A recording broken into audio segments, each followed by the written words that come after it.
We've talked about some of the benefits of AC power over DC power. The fact that we can transmit it over long distances with much less energy loss because we can transform it. We can step the voltage way up to super high voltages, transmit it, and then step it back down when it gets to our homes. But we also know there are huge advantages to be able to take an electronic device somewhere where we don't have a receptacle we can plug into and use that device with batteries. But batteries supply DC power.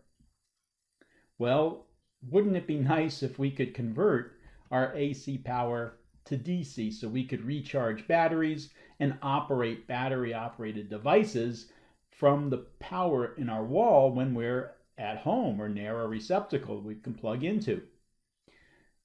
Well, as you know, we can do that. Let's learn about these little power adapters we're all familiar with and see how they work. There's something in there called a rectifier.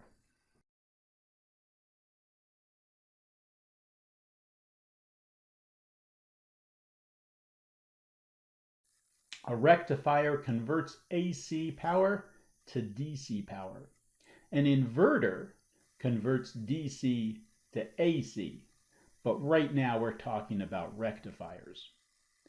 The key component to a rectifier is the diode. A diode is like a one-way valve for electrical current.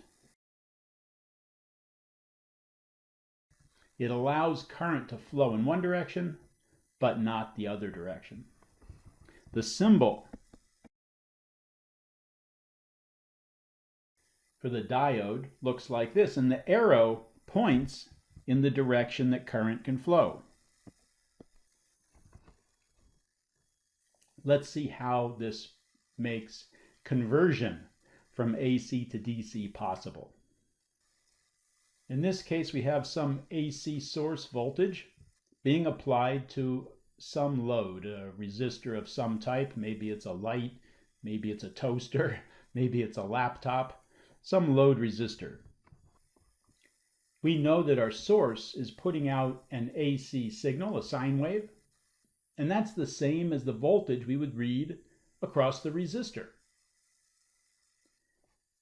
Half of the time, the current is moving in one direction when the potential is positive, and half of the time, the current is moving the opposite direction through the resistor when the potential is negative. The first thing we have to do if we want DC is to get the current to move through the resistor in the same direction all the time. Then, once we get that, then we'll worry about making sure it's constant. But the first thing we have to do is make sure it's only going one direction through the resistor. Well, we could add a diode. If we add a diode, that one-way valve for current flow, it allows the voltage to run in one direction through the resistor, but it doesn't allow it to go the opposite direction. It cuts it off and doesn't allow it to go in the opposite direction. So at least now we only have current flowing in one direction, but this doesn't look like constant current, does it? Well, we could do another thing. We could add a capacitor. And if we put a capacitor across here,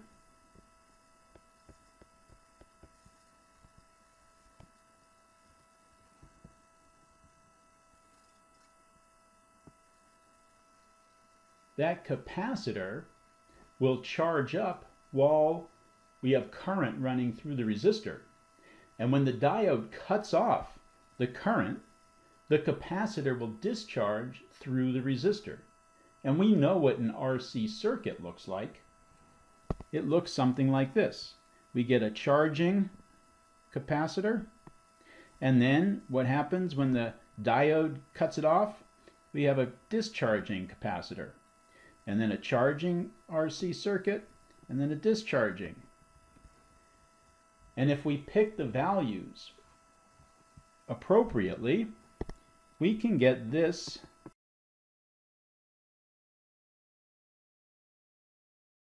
to be fairly small. So it's almost constant current through the resistor. It's got a ripple to it. But if we can get that small enough, it's pretty close to DC. Of course, setting it up like this is not very efficient because we're losing half of the signal provided from our source. It would be much better if we used 4 diodes instead of 1. Most of these devices work like this. If you set up 4 diodes like this, let's take a look at what happens when our source is positive on the top, negative on the bottom. It runs current in this direction. And that current can't go through the upper diode. What does it do? It comes through the lower diode.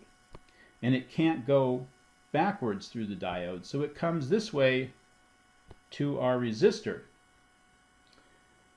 And then it comes back to the bottom of the power supply.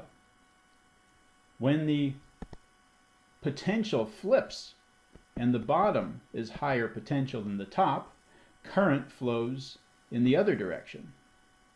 And it comes out and it comes through our resistor in the same direction. So no matter what direction the power supply is oriented, the current always goes the same direction through our resistor.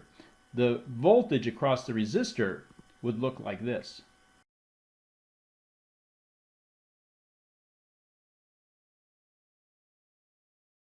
So instead of cutting it off and losing every other half cycle,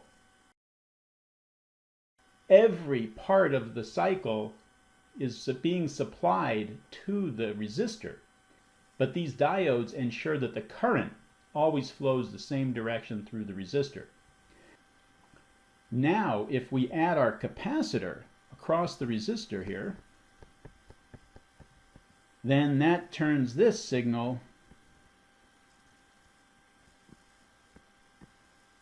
into this one. And that ripple is very small. This is almost DC. So what's inside these power adapters we use so frequently? Well, the plug plugs into the wall. That's our source voltage. And that's 120 volts AC in the United States.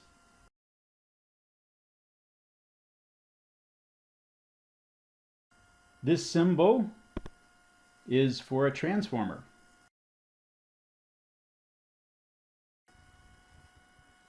Kind of like 2 coils of wire, which is what a transformer is. So that's the symbol we would use for a transformer in our electrical drawings. This would be a step-down transformer.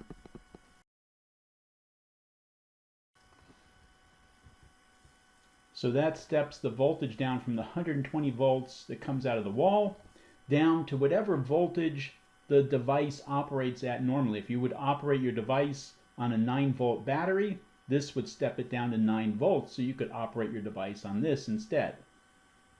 But what's the problem?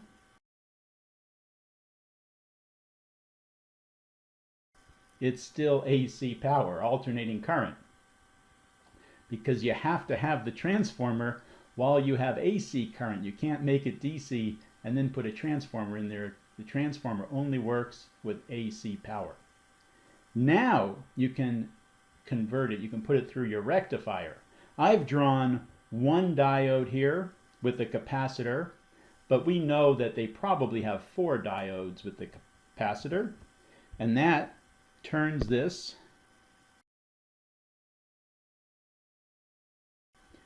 into DC, direct current power. And so what do you get out of this? You get the approximate DC voltage that the battery supplies. It's not exactly right. There's a little ripple to it, but it can be pretty close.